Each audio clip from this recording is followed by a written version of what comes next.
Vamos a seguir con esta mañana, o ya esta tarde, del Puente Estudiar a Construir aquí en CONEI 15. Nos va a acompañar Carolina Peña y hay que pronunciar bien el segundo apellido, que es más difícil, Nishikuni. Cualquier cosa, vos después lo corregís, Caro. Carolina es licenciada en Ciencias Ambientales, nos vamos de tema totalmente, por la Universidad de El Salvador, especialista en Medio Ambiente y Sustentabilidad, con experiencia en carbono neutralidad, certificaciones LEED, energías renovables, economías de triple impacto.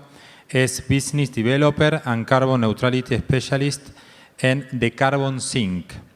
La charla de hoy se llama Acción Climática para Todos. Todos está con el arroba, así que todos, todas, todes, como lo quieran leer. La importancia de medir y de gestionar nuestros impactos.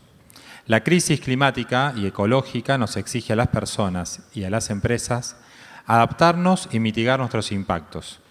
La acción es necesaria y todos somos responsables de actuar contra el cambio climático. En forma ágil, dinámica, de fácil comprensión, vamos a tratar temas de crisis climática, contexto internacional, huella de carbono, carbono neutralidad, alternativas de mitigación, con un call to action de invitar a cada uno de ustedes a que empecemos a medir el impacto de carbono, el impacto de la huella de carbono, en la calculadora que nos va a proveer de Carbon Sink. Damos un aplauso a Carolina y comenzamos con su exposición. Hola, gracias a todos. Bueno, ahí como decía Sebas, capaz se va a poner un poquito más técnica la charla, pero espero que les guste. Bueno, de acuerdo a la introducción, vamos a hablar un poco de acción climática y por qué es importante medir nuestros impactos. Bien, estas imágenes catastróficas que estamos viendo todos los días o a lo largo del año se está repitiendo con mayor frecuencia a lo largo del planeta, ¿sí? Cada vez lo vemos más repetitivo. Estas imágenes se hicieron virales a mitad de año, lo que vemos en la ciudad de Nueva York, donde a principios de la semana de junio, bueno, se llenó de este humo naranja, amarillo, de acuerdo a que, bueno, gracias a... perdón, estoy un poquito nerviosa, pero bueno, no pasa nada, vamos a meterle, que nos vamos sacando los nervios. Como les decía, bueno, Nueva York se volvió la ciudad con la peor calidad del aire del mundo, peor que China, peor que Pakistán, peor que India. Y esto es debido a que si bien en Canadá suele generarse estos incendios forestales y en el norte global particularmente, pero debido a las condiciones o al cambio climático por climas exageradamente cálidos y exagerados, bueno, producen que se generen estos incendios forestales que, bueno, generan estas imágenes catastróficas en la ciudad de Nueva York. Bien. ¿Podemos pasar la otra? Bueno, acá otra más. Gracias. Bien, otro ejemplo que podemos ver que pasó hace poco también en el mes de agosto fueron los incendios de Hawái, principalmente en la isla de Maui. Nuevamente, las condiciones climáticas, debido al cambio climático, fuertes vientos, mucha calidez, también fuertes incendios provocaron que se generaran, bueno, estos incendios catastróficos se propagaran muy rápido y, bueno, generaron este tipo de catástrofes en la isla de Maui, bueno, generando daños y pérdidas y, bueno, víctimas fatales. ¿Podemos pasar a la otra? Otra más. Bien, ¿y qué es el cambio climático y a qué nos referimos? Bueno, solemos atribuir a los gases de efecto invernadero como algo negativo, pero en la práctica es que gracias a ellos existen condiciones para habitar en la Tierra, ya como el efecto invernadero, como su nombre lo dice, evita que el calor que llega del Sol a la superficie terrestre que se rebota para poder evitar que se quede todo lo que es ese calor en la Tierra. Igualmente se queda ese porcentaje para generar climas habitables, que podamos vivir en la Tierra. Lo que viene pasando de la revolución industrial en adelante es que gracias a, bueno, en realidad gracias no, a las actividades humanas, son producto de que cada vez empezamos a generar más gases de efecto invernadero debido a la quema de combustibles fósiles, a la deforestación, a la agricultura, a la ganadería, a lo que es gestión de residuos. Bueno, empezamos a generar más gases de efecto invernadero que, bueno, que producen lo que es el calentamiento global. Lo de los gases de efecto invernadero, en realidad el dióxido de carbono se lleva la peor de las famas, pero en realidad existen otro tipo de gases que también hacen parte de los gases de efecto invernadero, como por ejemplo el metano, el óxido nitroso, los fluorocarburacarbonos, entre otros gases. Generando, bueno, estos impactos ambientales, como veíamos recién en las imágenes, generando estos fenómenos, son fenómenos naturales, pero que se ven exagerados gracias al cambio climático. Bueno, se exageran estos fenómenos, provocando impactos ambientales negativos, como por ejemplo las sequías, las inundaciones, los incendios, donde, bueno, cada vez empiezan a haber estas variaciones en los climas, donde, por ejemplo, antes llovía y ahora no, donde nunca hubo nieve, ahora hay nieve. Así que no tratemos de atribuir de que el calentamiento global corresponde a un aumento de la temperatura. Estamos hablando de una temperatura promedio superficial, donde lo que hace es que haya variaciones en el clima que, bueno, genera este tipo de fenómenos que generan estas catástrofes, como por ejemplo también la pérdida de biodiversidad, de recursos naturales, que a lo largo puede aumentar en lo que es el aumento del nivel del mar, y bueno, migraciones masivas y demás. Siguiente. Bien, el momento de actuar es ahora sin dudas. El momento de actuar ahora sin dudas. El momento de actuar de ahora es sin dudas. El futuro de la humanidad está en peligro. Ya hemos perdido más del 60% de especies salvajes según el informe IPBES. Tenemos... ¡Ay, Dios! Perdón. El momento de actuar es ahora. ¡Ay, sí! No sé por qué estoy nerviosa. Lo hago, perdón.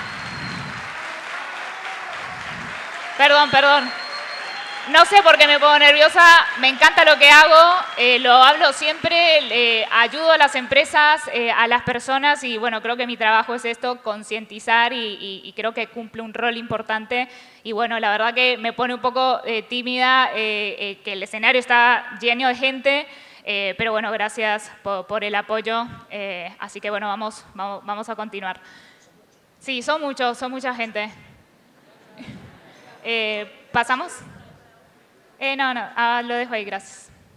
Bien, repasando un poco el contexto internacional, en la COP21 de París, capaz algunos han escuchado lo que es la conferencia de las partes, donde, bueno, hablamos de la COP21, donde fue un hito global, ya que supuso el compromiso de 195 países de las Naciones Unidas, que propusieron de que el cambio climático es uno de los desafíos más grandes de este siglo, y por ende deberían establecerse objetivos para poder tener un futuro bajo en emisiones.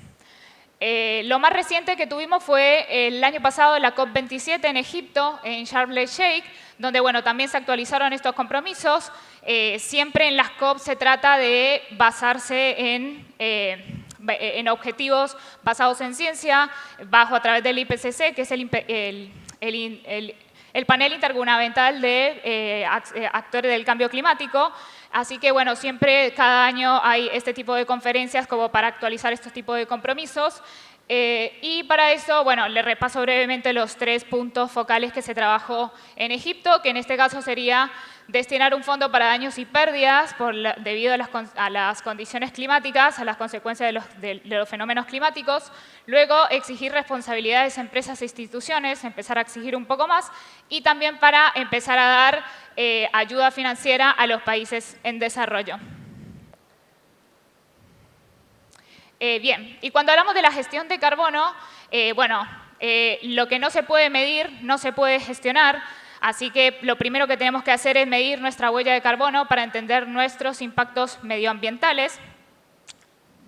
Bien, medioambientales, donde se hace a través de un inventario de gases de efecto invernadero, como para poder conocer, bueno, qué es lo que estoy generando, qué puedo hacer para poder pasar al siguiente paso, que sería la parte de la reducción, donde, bueno, ya sabiendo cuáles son mis fuentes que generan más emisiones, qué puedo hacer para ser más eficiente, para repensar mi manera de producción y, bueno, para poder reducir esas emisiones. Y después de medir la huella de carbono y reducirla, siempre va a quedar un remanente que no somos capaces de reducir o mitigar, y es por eso que pasamos a la última parte, que es compensar ese remanente, que es a través de la compensación de créditos certificados. Que más adelante les voy a contar un poquito sobre los créditos certificados. Así que en este ciclo de gestión del carbono, donde primero medimos nuestras emisiones, luego pasamos a la parte de reducción para ser más eficientes y compensar el resto, lo que apuntamos es llegar al cero neto de emisiones de CO2.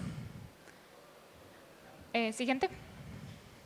Bien, ¿y qué podemos medir? En la práctica todo. Todo genera impactos, todo genera emisiones de gases de efecto invernadero, así que podemos medir la huella de una empresa, una huella corporativa, podemos medir los eventos, que en este caso como este, medimos qué emisiones genera organizar este tipo de evento, todos los traslados de los participantes. También podemos medir la huella de los productos a través del análisis de ciclo de vida también. Podemos medir nuestros traslados aéreos o en auto, por ejemplo, y la huella de las personas. O sea, nosotros, la huella de individuos, cómo nosotros impactamos de acuerdo a nuestros hábitos de vida en el ambiente. Siguiente. Bien, el desafío es titánico, sin dudas. Si lo analizamos a nivel empresa, podemos llegar a ver que hay sectores que generan emisiones lo mismo que un país entero, o dos, por ejemplo. Acá lo vemos en este gráfico, que la industria petroquímica y química generan 3.1 gigatoneladas de gases de efecto invernadero en un año a nivel global, que es lo que equivale a lo que genera India y Alemania enteros. Lo mismo lo vemos con el acero y el hierro, que equivalen a lo que genera India y Australia, y así con todas las industrias. Traigo este ejemplo no para desalentarlos, sino para que veamos la realidad, o sea, qué tan difícil genera esto de poder cortar las emisiones, ¿no? De poder reducirlas. Entonces es importante como, bueno, tenemos que estar todos del mismo lado, ponerlos en acción y, bueno, y empezar a gestionar nuestras emisiones. Siguiente. Bien, y la neutralidad de carbono. Para contarles un poco, o sea, lo que es la neutralidad de carbono ya dejó de ser una ventaja competitiva y hoy es una necesidad. Por eso, si las empresas se ponen una meta de carbono neutralidad, podemos acceder a financiamiento climático, a financiamiento para acción climática, por ejemplo. Podemos acceder a mercados. Por ejemplo, vemos en Europa que ya empieza a haber impuesto al carbono en frontera. Vemos cómo las empresas globales empiezan a exigir a su cadena de valor, a sus proveedores que empiezan a medir y gestionar sus emisiones. Porque empezamos a ver que empieza a haber mucha más presión entre los grupos de interés, entre los stakeholders, empieza a haber más marcos regulatorios donde trazar una meta de carbono neutralidad es estar al lado de la historia, del lado correcto de la historia, a través de siendo una empresa comprometida y resiliente. Perdón, el anterior. Bien, una empresa resiliente. Bueno, sigamos. Entonces, y hablando de lo que es la gestión del carbono, bueno, pensamos que es la huella de carbono principalmente, y es el cálculo de emisiones de gases de efecto invernadero que genera una empresa, una organización, un individuo o un evento de forma directa o indirecta en un periodo de tiempo determinado.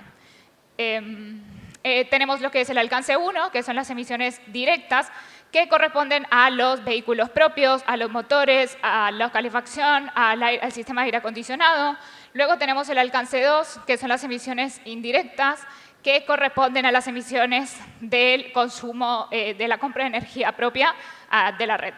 Y por último tenemos el gran desafío, que es el alcance 3, que son las emisiones indirectas expandidas, que corresponden a todo lo que es el transporte de los empleados, el consumo de productos, todos los servicios tercerizados, o sea, todo lo que es la cadena de valor y proveedores. ¿Me das un poquito de agua, por favor? Pues pasamos a la otra, por favor. Gracias.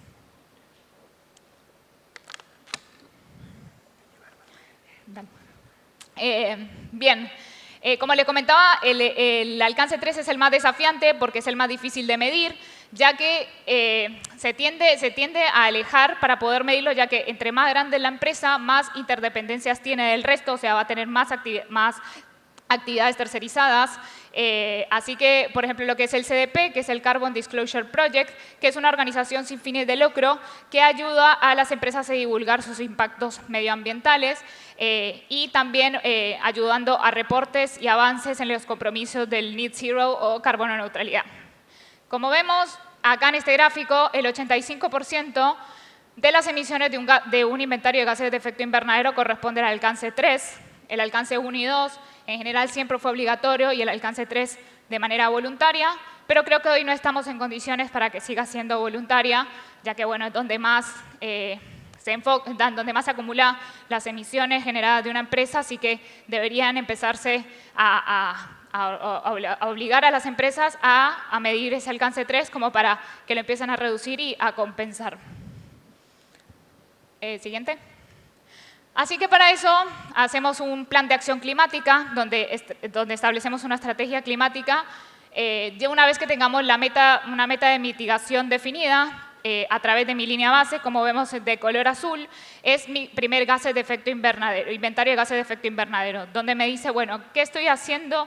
¿Qué estoy generando? ¿Qué pasa si sigo haciendo lo mismo?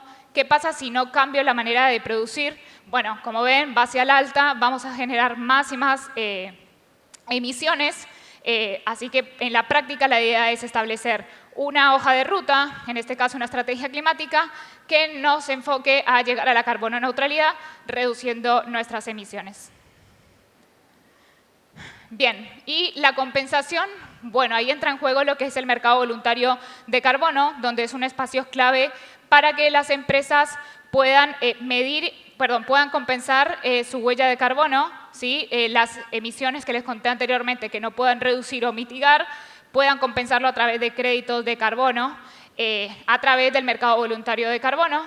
En ese caso, 1 tonelada de CO2 equivalente corresponde a un crédito de carbono. Así que para llegar a la neutralidad de carbono, bueno, las empresas tienen que compensar su totalidad para llegar a cero. Tenemos diferentes proyectos de compensación, ¿sí? Pueden ser los que capturan y almacenan CO2, que pueden ser los forestales, los de plantación de reforestación o forestación, los de buenos manejos y prácticas agropecuarias, los de conservación de bosques o conservación de biodiversidad y los de captura y almacenamiento de carbono. Y luego tenemos la otra de reducción y mitigación, que son energías renovables, eficiencia energética, y todo lo que son tratamientos de residuos o efluentes. Siguiente. Bien, esto es importante al momento de elegir o seleccionar los créditos de carbono. Tenemos que tener en cuenta estas características para lograr una compensación fidedigna. Siempre al momento de elegir un proyecto o un crédito de carbono para compensar, tiene que ser real, o sea que realmente la eliminación o la mitigación de esos gases de efecto invernadero haya tenido lugar realmente. Tiene que tener adicionalidad, que en este caso se tiene que capturar más carbono gracias al proyecto. Debe ser medible a través de una línea de base y verificable, que pueda ser verificable por un tercero, que sea permanente en el tiempo y que obviamente sea único. Bien, y acá un poquito ya bajamos, se los dije un poco más rápido, pero bueno, lo que es la gestión del carbono, acción climática y qué podemos hacer, como les dije en su principio, el momento de actuar es ahora, así que es por eso que hoy por hoy cada vez son las empresas que se empiezan a comprometer en acción climática y proponerse objetivos para reducir sus emisiones, así que es por eso que surge Carbon Sync, que busca democratizar el acceso a la medición y a la compensación de la huella de carbono. Somos el primer marketplace de Latinoamérica que tiene diferentes calculadoras de huellas gratuitas, donde un individuo, una empresa, un evento o un vuelo puede medir sus impactos de manera sencilla y ágil para conocer su huella de carbono. Siguiente. Y en un mismo lugar, como Marketplace, tenemos diferentes proyectos de compensación en diferentes países de Latinoamérica, que son los proyectos que le comentaba que pueden ser de reforestación, de conservación de bosques, de eficiencia energética. Así que son diferentes proyectos de triple impacto donde bueno, pueden compensar esas emisiones. Por última. Casi la última. Y bueno, The Carbon Sync tiene una proyección internacional. Hemos tenido la oportunidad de trabajar en diferentes mercados y acompañar a diferentes empresas a sus compromisos hacia la carbono neutralidad. Hasta ahora se han realizado más de 3.900 mediciones en las diferentes calculadoras de huella y hemos compensado más de 7.700 toneladas a través de diferentes proyectos de compensación certificada. Siguiente.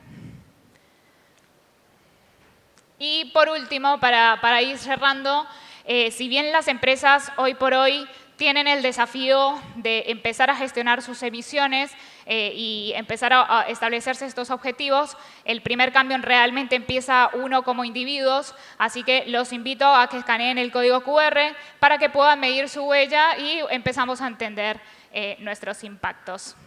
Muchas gracias.